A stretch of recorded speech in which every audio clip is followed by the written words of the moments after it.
അങ്ങയ്ക്ക് ദൈവം നൽകിയ സാഹചര്യം നിങ്ങളുടെ മാതാപിതാക്കളുടെ കണ്ണുനീരാണ്. ദൈവം അങ്ങയ്ക്ക് ലഭിച്ചിരിക്കുന്ന ഈ പദവി ദൈവം പ്രസാദിച്ചത് മുഖാന്തരമായി ലഭ്യമായ നന്മയാണ്.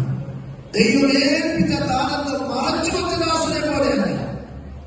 ദൈവമേൽപ്പിച്ച താലന്ത് വേണ്ടവണ്ണം കുറേ ചെയ്ത് നാടിനും നാട്ടാർക്കും കണ്ണുനീരൊപ്പുന്ന അനുഗ്രഹിക്കപ്പെട്ട ഒരു ജനപ്രതിയായി പ്രചോദിപ്പാൻ ദൈവത്തിനാൻ നിങ്ങളെ സഹായിക്കട്ടെ എന്ന് പ്രാർത്ഥിക്കുന്നു. അദ്ദേഹത്തിന്റെ പ്രസംഗത്തിൽ പറഞ്ഞു, ആലപ്പുഴയിൽ ഞാനൊരു ഹോട്ടൽ തുടങ്ങി. അരിയാസ് ഹോട്ടലല്ല, ശ്രീഹരി ഹോട്ടലല്ല, കോടികൾ ഇൻവെസ്റ്റ് ചെയ്യാൻ സാധ്യമായിട്ടുള്ള അതിബൃഹത്തായ റംദ എന്ന് പറയുന്ന ടൂറിസ്റ്റ് മേഖലയിൽ നിറഞ്ഞു നിൽക്കുന്ന ഒരു വലിയ സ്ഥാപനം എങ്ങനെ സാധ്യമായി? കണ്ണുനീരോടെ വിധിക്കുന്നു. അതുകൊണ്ട്